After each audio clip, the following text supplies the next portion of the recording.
VIP news के खास कार्यक्रम आपका जनसदन में आप सभी का स्वागत है। मैं हूं आपके साथ सुनीता पटेल।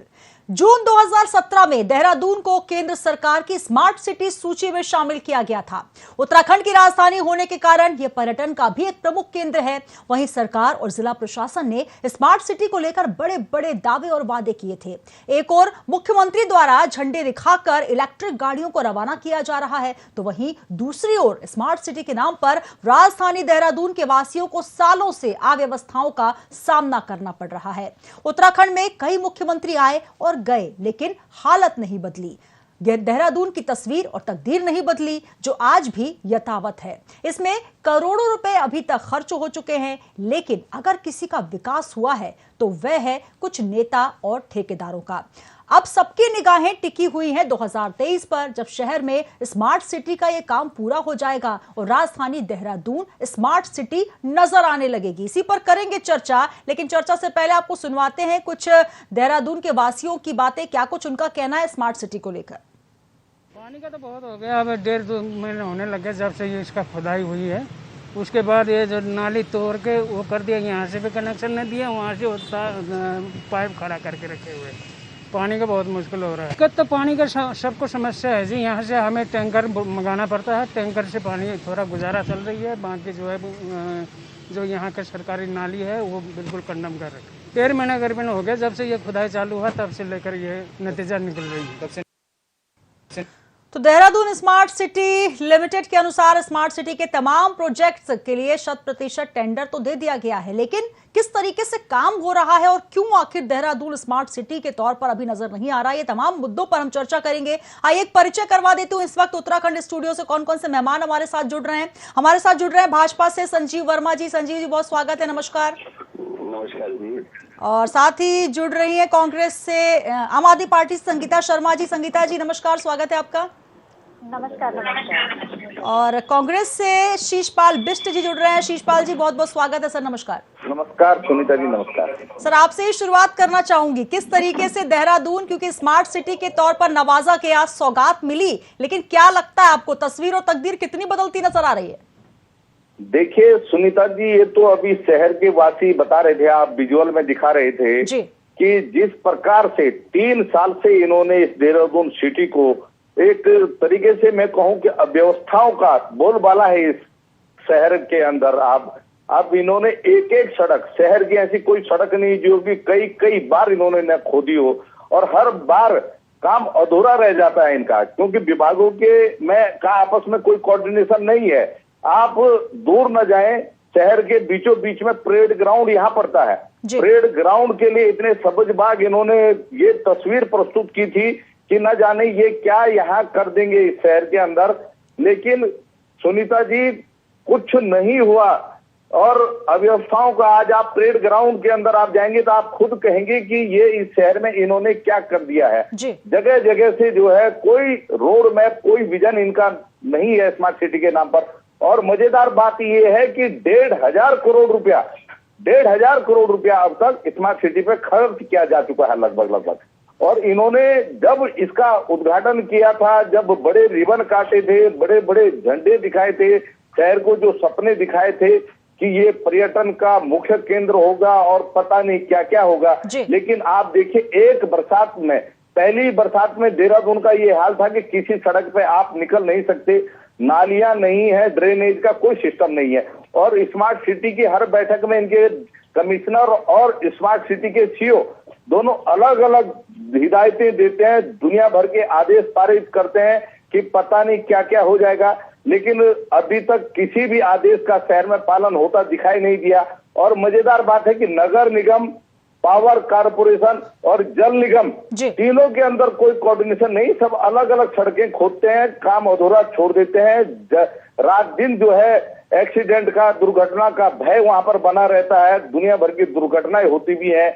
अब ये कह रहे हैं कि साहब हम इलेक्ट्रॉनिक बसें चलाएंगे, जिसका उन्होंने बहुत ज्यादा प्रचार प्रसार किया। आप बताइए, जब सड़कें सही नहीं है, जगह जगह जाम की समस्या है, जल भराव की समस्या है, तो उसका क्या करेंगे हम? उनका जो सही से चल ही नहीं पाएंगे, लोगों को लाभ ही नहीं मिलेगा। तो स्मार्ट सिटी में आप कहें जगह जगह कूड़े के ढेर, मतलब शहर में ऐसा है कि कोई कूड़ा निस्तारण की भी कोई समुचित व्यवस्था नहीं है। आप हरिद्वार बाईपास पर आइए, आप दूसरी जगह पे जाइए, आपको जो है बदबू से दो चार होना पड़ेगा। बाहर से जो लोग आएंगे वो कहेंगे किस प्रकार की स्मार्ट सिटी है। देहरादून को मतलब मात्र राजधानी का तमंगा है, राजधानी जैसा यहाँ कुछ है नहीं इस प्रकार का।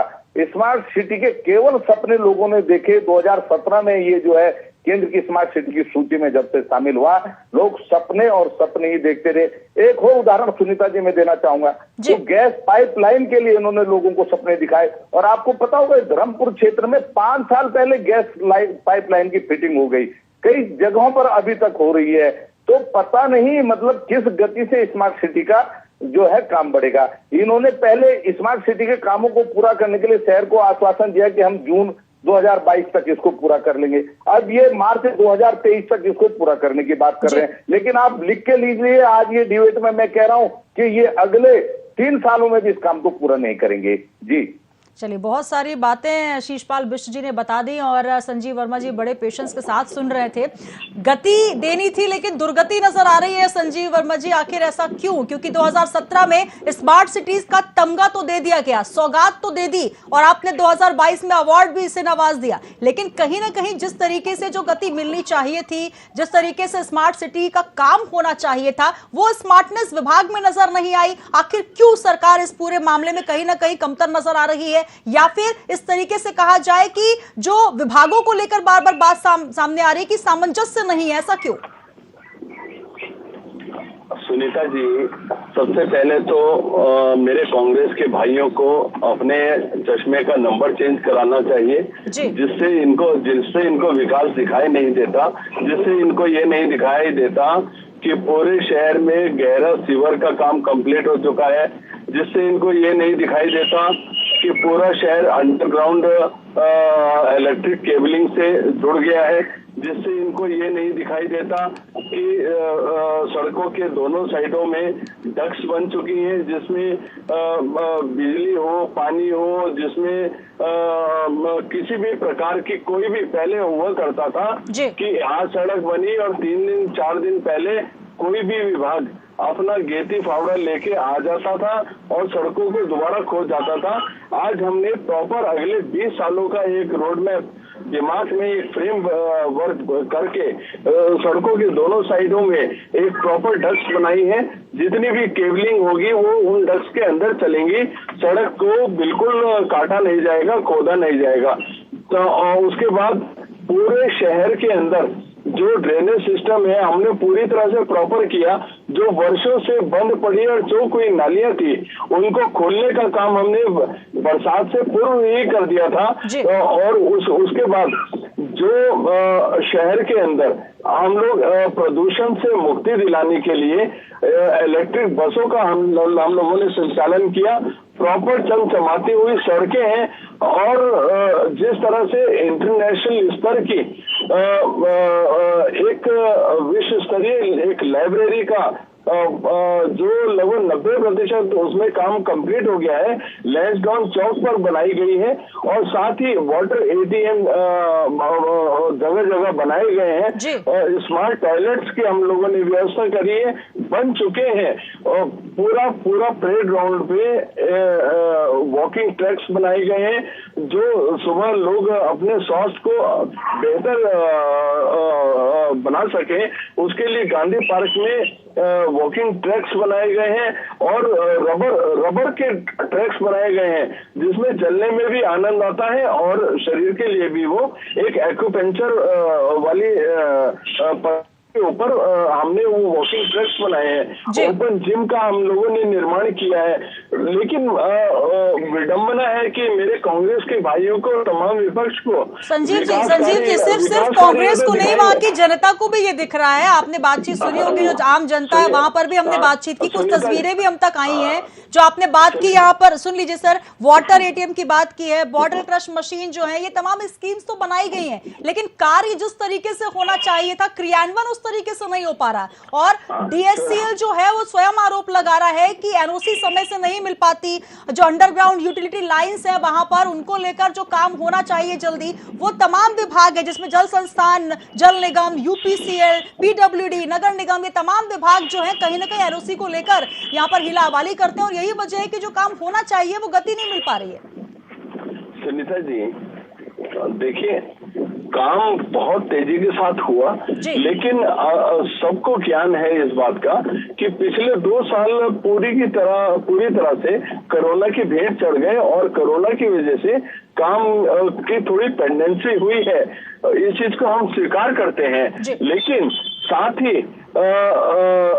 जैसे अभी जो हमारा जो गहरे सीवर का काम था वो लगभग पूर्ण हो चुका है और उसकी टेस्टिंग का काम इस समय चल रहा है, लेकिन उसमें भी क्या है कि कहीं कहीं जहां पर थोड़ी प्रॉब्लम्स आ रही थी उसकी वजह से कुछ जगहों पे गड्ढे करके उसकी टेस्टिंग चल रही है, जिस कारण से जनता को कुछ परेशानियों का सामना करना पड़ रहा है। उसके लिए हम जनता से क्षमा प्रार्थी हैं और बहुत ही जल्दी उन सभी जो गड्ढे वगैरह हैं उन सबको प्रॉपर कर दिया जाएगा।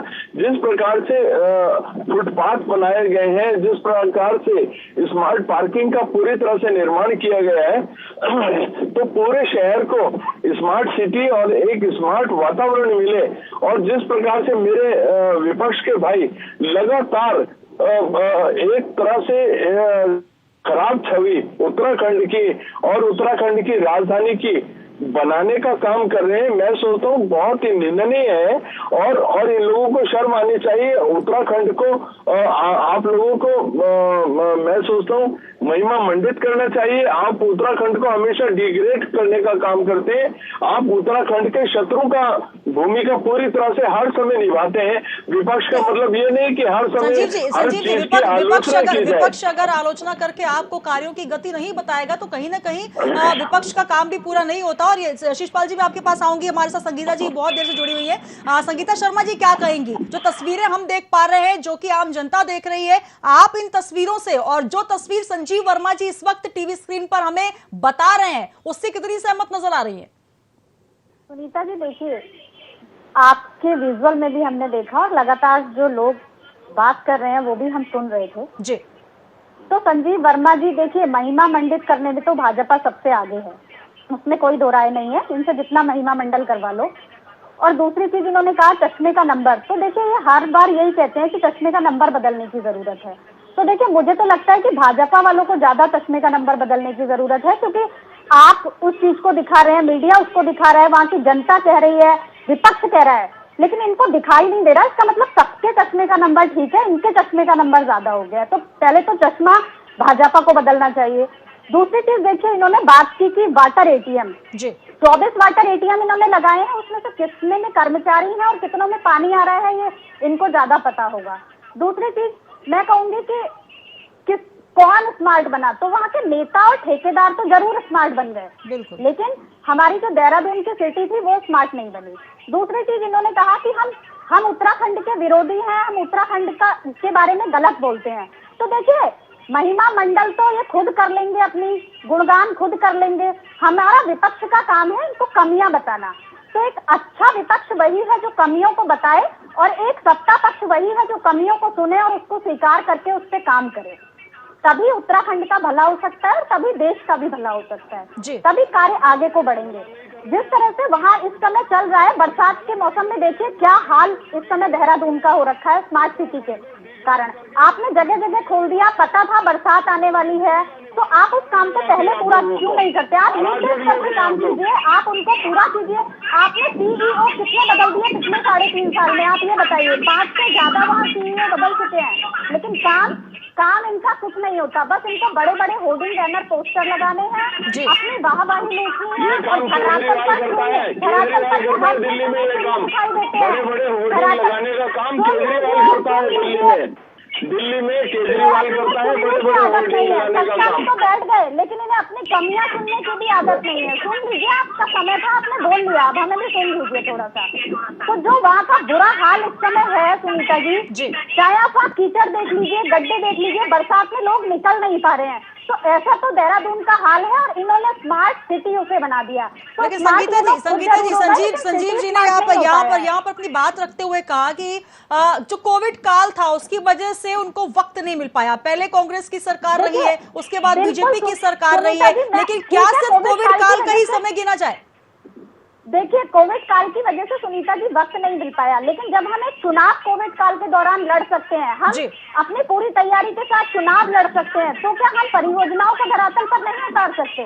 जब हम कोविड काल में चुनावी दौर में जा सकते हैं और चुनाव को जीत सकते हैं, तो हम धरातल पर जनता के लिए भी काम कर सकते हैं। जब जनता आपको वोट दे करके सत्ता में ला सकती है कोविड टाइम पे, तो फिर आपकी जिम्मेदारी है कि कोविड का बहाना मत बनाइए, काम कीजिए, आप उस पर युद्ध स्तर पर काम कीजिए और वहाँ की जनता को लाभ पहुंचाइए। ये नहीं कि वहाँ देहरादून की जनता स्मार्ट सिटी के नाम पे आप वाहवाही तो लूटे हैं, लेकिन देहरादून की जनता को परेशानी का सामना करना पड़े और वो लगातार परेशान होती रहे। और मुख्यमंत्री खजानदास जी ने खुद इस बात को उठाया था कि जिस कंपनी को, जिस एजेंसी को ये टेंडर दिए जाते हैं, उनको उसमें देखना चाहिए कि वो कितने समय में काम पूरा कर पाएंगे या नहीं। ये मेरा वक्तव्य नहीं है, इनके मंत्री का वक्तव्य है। और चुनाव से पहले तो वो इस चीज को लेकर के ज्यादा चिंतित थे कि स्मार्ट सिटी बन नहीं पाया है, और ज्यादा जो स्मार्ट सिटी का एरिया है वो उनकी जो विधानसभा है उसी में आता है। तो उनको बहुत चिंता थी कि कहीं मैं चुनाव ना हार जाऊं। ठीक है, वो चुनाव जीत गए, लेकिन उसके बाद भी उन्होंने इस चीज को उठाया कि स्मार्ट सिटी का काम जल्दी पूरा होना चाहिए, क्योंकि अधिकारियों में, मंत्रियों में सामंजस्य ही नहीं है। सीईओ आप देखेंगे सुनीता जी लगातार वहां के बदलते रहे हैं, लेकिन काम की गति में बिल्कुल भी बढ़ोतरी नहीं हुई और काम तेज गति से स्मार्ट सिटी का नहीं हो पाया है। और अब ये 2021, फिर 2022, फिर 2023, अब देखते हैं 2023 में क्या होता है। वो भी जनता के सामने होगा, आपके हमारे सबके सामने। बिल्कुल, लगातार जनता सब कुछ देख रही है और लगातार हम भी ये देख रहे हैं कि लगातार आपने जो बात की है कि 7 सीईओ बदल गए डीएससीएल के, लेकिन अभी तक जो काम में गति आनी चाहिए थी 2017 से लेकर अभी तक वो नजर नहीं आ रही। शिषपाल बिष्ट जी, आप कुछ कहना चाह रहे थे, फिर मैं संजीव वर्मा जी के पास पहुंचूं।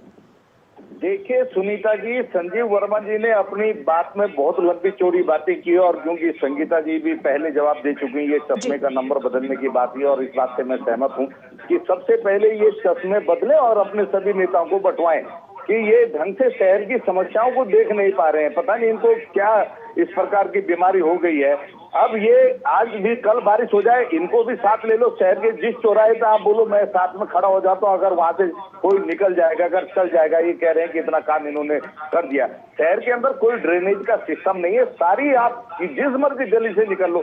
अगर ये कह रहे हैं कि दोनों तरफ से, ये बीच से खुदी होगी या किनारों से खुदी हुई होगी, बिल्कुल मतलब। और वही मैं कह रहा हूँ, आप परेड ग्राउंड के अंदर ये कह रहे थे, आप परेड ग्राउंड की दुर्दशा शहर के हर नागरिक को दिख रही है कि इन्होंने जो है विकास के नाम पर, स्मार्ट सिटी के नाम पर आपको मैं एक उदाहरण देता हूं कि इनका बीजेपी का महानगर कार्यालय शहर के बीचों बीच में, वहां पर एक धरना स्थल होता था, उसके बगल में खाली जगह, उसको हटा करके इन्होंने एक नई योजना लाई है। और उसमें आप देख लेना कि जैसे ही उसका उद्घाटन होगा वहां भाजपा का कार्यालय होगा उसके अंदर। तो ये अपने को स्मार्ट बनाने का काम, अपनी पार्टी को स्मार्ट बनाने का काम, ये इनके षड्यंत्र है। और क्योंकि ठेकेदारों की और भाजपा नेताओं की मौज आ रखी है इसमें, क्योंकि ये भ्रष्टाचार का, कमीशन खोरी का अड्डा बन चुका है स्मार्ट सिटी का। और ये प्रोजेक्ट की लागत इतनी बढ़ जाएगी, मैं आपको बता रहा हूँ, जैसे कि अभी तक बढ़ चुकी।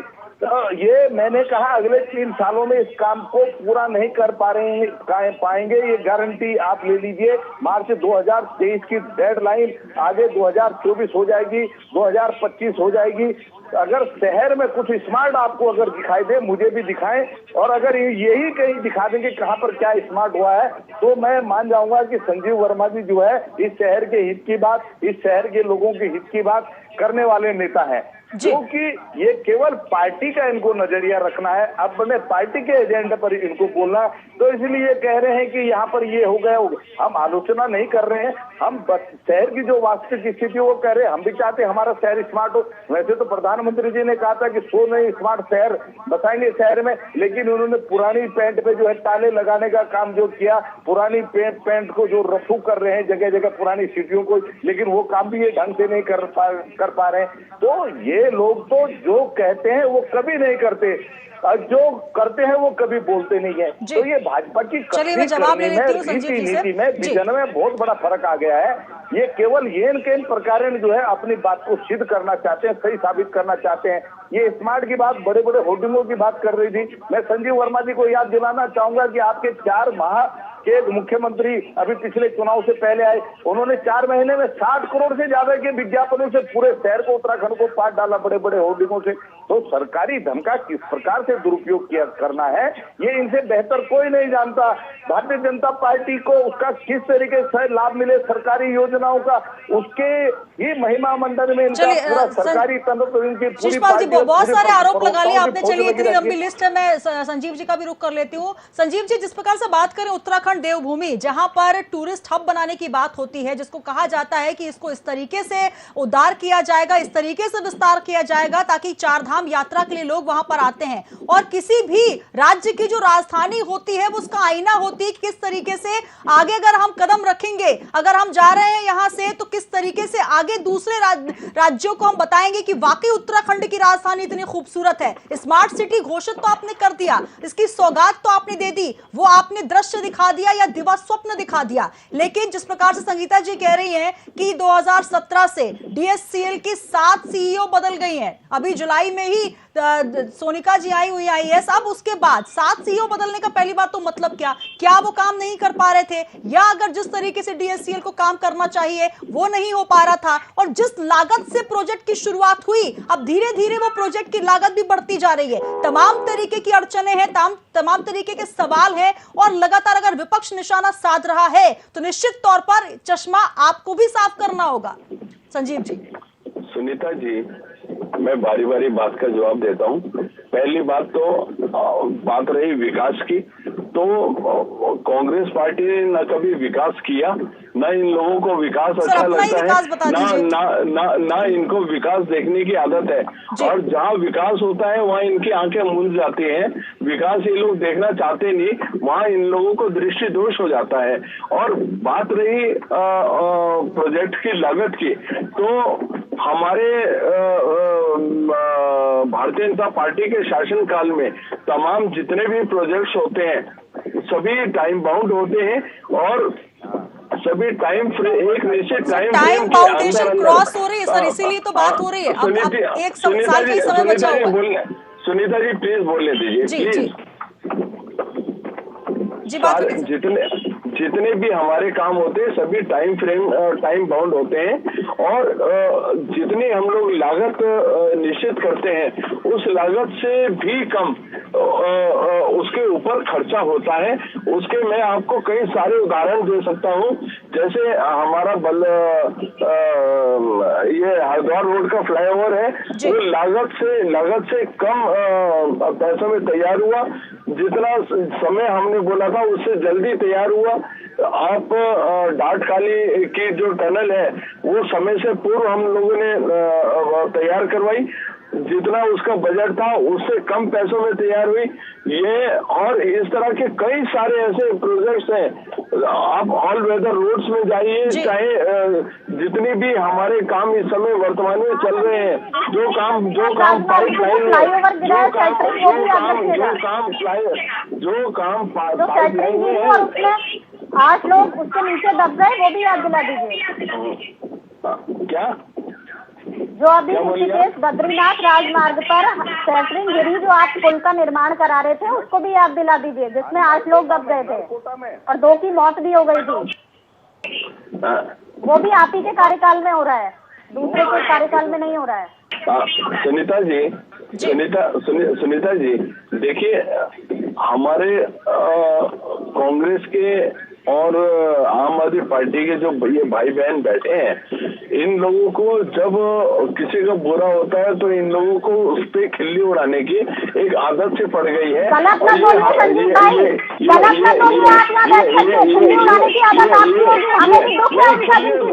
आप यहाँ बैठ करके इतनी बड़ी बड़ी बातें दूसरों के खिलाफ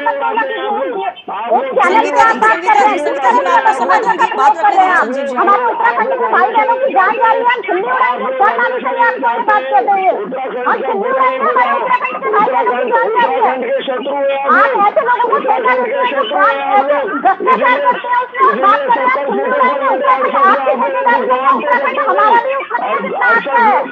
उत्तराखंड आपने खरीद नहीं लिया, उत्तराखंड जितना आप संगीता जी एक एक करके बोलो कि स्पष्ट हो पाए। आपने देश को चैनल पे कुछ भी गलत बोलेंगे तो बर्बाद नहीं किया जाएगा। आप कुछ भी बोलते रहेंगे, हम उनको क्या सुनते रहेंगे संजीव जी? आप बरगलाने की कोशिश मत कीजिए, ये चैनल है, इसको आपको लोग देख रहे हैं। आप यहाँ बैठ सकते गलत बात कर रहे हैं, गलत बात मत कीजिए संजीव जी। सबको पता है क्या हो रहा है, पुल गिरा कि नहीं गिरा? आप बताइए, वहाँ लोग दो लोगों की मृत्यु हुई है नहीं, ये भी बताइए आप। किसके कार्यकर्ता हैं? संगीता जी सवाल रखा आपने, जवाब भी ले लीजिए। संगीता जी जवाब भी ले लीजिए जी। किसानी मिली खम्बा में से शर्म नहीं आती आपको? अपनी भाषा को देखिए, अपने केजरीवाल की भाषा को देखिए, अपने केजरीवाल की भाषा को देखिए, अपने मनीष सिसोदिया की भाषा को देखिए। अरे केजरीवाल को नहीं है क्या सत्ता का घमंड? वो कौन सी भाषा में बात करता है?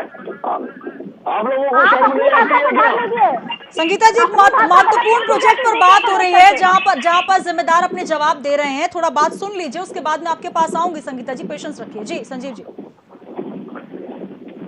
सुनीता जी, मैंने कहा हमारे जितने भी काम हैं सभी टाइम बाउंड होते हैं। एक स्मार्ट सिटी को मैंने पहले ही कहा, क्योंकि उस समय 2 साल पूरे कोरोना की भेंट चढ़ गए, और कोरोना का यदि व्यवधान उत्पन्न नहीं होता तो हमारे जितने भी स्मार्ट सिटी के जितने प्रोजेक्ट्स हैं अभी लगभग पूर्ण हो चुके होते। और मैं सोचता हूँ 2023 की जो डेडलाइन है, उस 2023 की डेडलाइन के अंदर हम लोग अपने तमाम कार्य पूर्ण करके स्मार्ट सिटी का एक भव्य रूप जनता के सामने पेश करेंगे और एक नजीर पेश करेंगे कि हमने जो समय बोला जनता को, और हमने एक निश्चित टाइम फ्रेम के अंदर हमने उन कार्यों को पूरा करने का काम किया। और क्योंकि उत्तराखंड जो भी व्यक्ति आते हैं देहरादून आकर के अन्य स्थानों पर जाते हैं, जिस प्रकार से एक्सप्रेस हाईवे दिल्ली देहरादून लगभग बहुत अधिक उसके ऊपर काम हो गया है। मैं सोचता हूँ आने वाला जो समय है एक भव्यता हम पूरे देश के सामने। जी बिल्कुल, यही उम्मीद संजीव वर्मा जी करते हैं, क्योंकि जिस तरीके से जो कार्यकाल है धामी सरकार का, बीजेपी का, उसमें कहीं ना कहीं जो दावे आपने किए हैं वो पूर्ण हो, और यही उम्मीद हम भी जताते हैं। और मुझे लगता है संगीता शर्मा जी और बिष्टपाल जी का भी यही उद्देश्य होगा कि उत्तराखंड का विकास हो, डबल गति से हो और टाइम बाउंड पर हो। जी सुनीता जी माननीय मुख्यमंत्री जी ने बिल्कुल स्पष्ट बोला है कि किसी भी कामों में कोई भी हिला हवाली ना हो, और एक जो सीएम गति शक्ति के नाम से उन्होंने एक आह्वान किया है कि तमाम विभागों का सभी विभाग आपस में कोऑर्डिनेशन के साथ काम करें और सभी कार्य को एक निश्चित टाइम फ्रेम के अंदर पूर्ण करने का काम करें। और मैं सोचता हूँ हम लोग इस चीज में पूरी तरह से सफलता। बिल्कुल यही उम्मीद भी हम करते हैं। बहुत शुक्रिया हमारे साथ जुड़ने के लिए संजीव वर्मा जी, संगीता शर्मा जी, शिषपाल बिष्ट जी, बहुत बहुत धन्यवाद जुड़ने के लिए। और DSCL जो कि देहरादून स्मार्ट सिटी लिमिटेड, जिसकी वजह से आगे स्मार्ट सिटी के तौर पर देहरादून को देखा जाएगा, प्रोजेक्ट जो है वो टेंडर उनका हो चुका है, लेकिन कहीं ना कहीं जो हीला हवाली हो रही है, जो गति कम हो रही है, या फिर यूं कहा जाए गति नहीं मिल पा रही है, उसको लेकर हालांकि सरकार भी चिंतित है। और विभागों में जिस तरीके के सामंजस्य में कमी है, उसको अगर जल्द से जल्द दुरुस्त कर लिया जाता है तो निश्चित तौर पर 2017 में जो सौगात दी गई थी स्मार्ट सिटी के तौर पर देहरादून को देखा जाएगा, तो निश्चित तौर पर अगर समय सीमा पर यह कार्य पूर्ण हो जाता है तो देहरादून एक स्मार्ट सिटी के तौर पर नजर आएगी। अब यह देखना दिलचस्प होता है कि जो वादे सरकार कर रही है क्या वो समय सीमा पर पूरे हो पाएंगे। पूछते रहेंगे हम सवाल। आपका जनसदन में आज के लिए इतना ही। दीजिए इजाजत, कल हम फिर हाजिर होंगे। बने रहिए VIP न्यूज के साथ।